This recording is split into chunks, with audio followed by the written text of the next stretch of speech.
वाचस्पति महोदय धन्यवाद देवी मंत्री महोदय को जे छात्री निवास गुरुत्व को उपलब्धि करी छात्री मानकर रहिबा व्यवस्था करिबा पई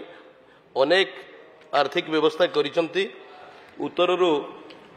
उत्कल यूनिवर्सिटी रूरल कैंपस रे 9 कोटी टंका मो निर्वाचन मंडली रे आसुची 9 कोटी टंका देइथिबा सुनी मो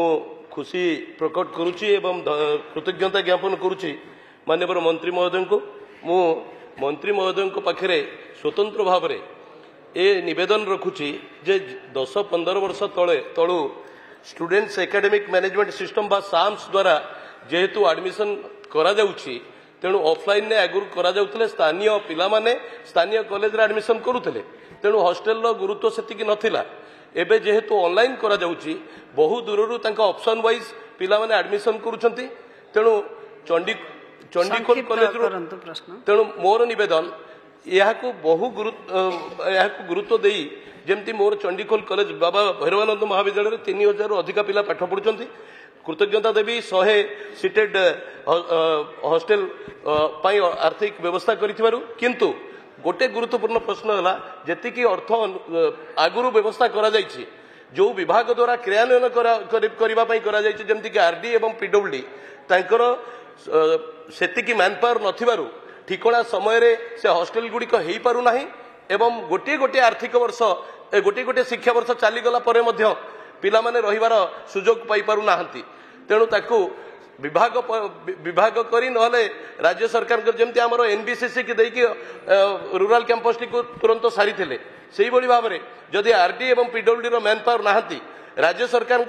सेही बळिया अनुबंधित संस्था को जो थरे कि तुरंत ओबीसीसी हो न अन्य संस्था गुडी को देकरी तुरंत सारिबार व्यवस्था करिवे कि माननीय मंत्री माननीय बाचस्पति महोदय माननीय विधायक बर्चना जो कथा रखिंट दुईटी भाग रे तांकर प्रश्न रही छात्री मानकर सुरक्षा छात्री मानकर व्यवस्था एवं आवासिक शिक्षा को विभाग सर्वोच्च गुरुत्व प्रदान करुचे कारण मुझे सारी आम विभाग पाखापाखि 70% छात्र छात्री समुदाय छात्र छात्री मान भर 70% छात्री केवल सेतिकी निवास नुहे आमर प्रत्येकटी महाविद्यालय क्यों भाव में सबु महाविद्यालय छात्री मानक पई पर्याप्त परिमाण रे शौचालय निर्माण करा जाई परिबो कोनोसी महाविद्यालय रे छात्री मानकर शौचालय अभाव रहिबो नाही से संपर्क रे मध्य विभाग या पूर्वरु अर्थ व्ययबराद करिछि सेपरि भाव में विभिन्न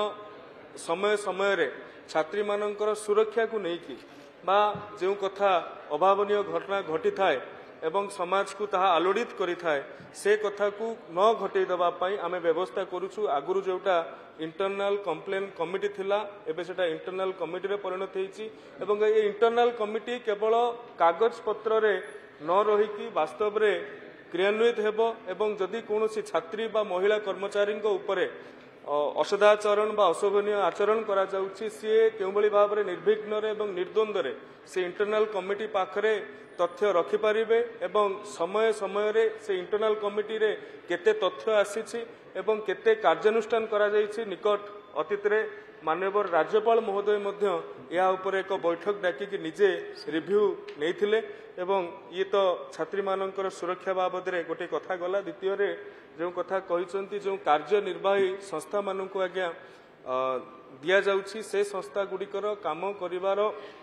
अभिज्ञता से संस्था गुडिकर नियोजित कर्मचारी मानकर संख्या को विचार रखिक निया जाउछि जदि कोनोसी प्रकल्प विगत दिन में दिया जाइछि एबे अधा पांतरिया है कि पड़िछि बा कार्यान्वयन हबारे विलंबित होउछि विभाग से प्रति विशेष भाव में दृष्टि दब रिव्यू करा जाय कि सेमानंकु आउ यूटी जो एक्सटेंशन ऑफ टाइम न करिवा पई निर्देश दिया छै माननीय अधिकार प्रश्नकर्ता मानस कुमार दत्त माननीय बाचस्पति महोदय मंत्री तो समस्त पर्याप्त उत्तर दे सारे मु खाली गोटे निवेदन करुच्ची ये जो आमर हॉस्टेल कैंपस गुड़िक से दौरान आवासिक टंका अर्थ प्रदान करुँच से कैंपस सहित अन्यान्य फैसिलिटी गोटे इंटीग्रेटेड मॉडल स्टेट रे करिबा गोटे योजना करिवे कि माननीय मंत्री माननीय ବାଚସ୍ପତି ମହୋଦୟ ବିଧାୟକଙ୍କର ପ୍ରସ୍ତାବ ନିଶ୍ଚିତ ଭାବରେ ସ୍ୱାଗତ ଯୋଗ୍ୟ। କେବଳ ରହିବା କଥା ନୁହେଁ, କେବଳ ଆବାସିକ ଶିକ୍ଷାର ଅର୍ଥ ହେଉଛି ରହଣି ସହିତ ତାଙ୍କୁ ମଧ୍ୟ ଅନ୍ୟ ପ୍ରକାର କେଉଁଭଳି ଭାବରେ ତାଙ୍କୁ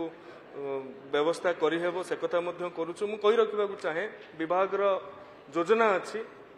ଯେତିକି ମହିଳା ମହାବିଦ୍ୟାଳୟ ଗୁଡ଼ିକ ରହିଲା, ସେ ମହିଳା ମହାବିଦ୍ୟାଳୟରେ ଯେଉଁ ହଷ୍ଟେଲ ଗୁଡ଼ିକ ରହିଛି, ସେ ହଷ୍ଟେଲ ଗୁଡ଼ିକରେ ଆମେ 100% ହଷ୍ଟେଲରେ ଚଳିତ ବର୍ଷ ଆମର ଯୋଜନା ରହିଛି ଯେଉଁ ସାନିଟାରୀ ନାପକିନ୍ର କିଓସ୍କ, ଯେଉଁଟାକି ମେସିନ୍, ଆମେ ଭେଣ୍ଡିଂ ମେସିନ୍ ହେଉ ବା ଯେକୌଣସି ମେସିନ୍ ହେଉ, ପ୍ରତ୍ୟେକଟି ମହିଳା ମହାବିଦ୍ୟାଳୟର ହଷ୍ଟେଲ ମାନଙ୍କରେ, ଲେଡିଜ୍ ହଷ୍ଟେଲ ମାନଙ୍କରେ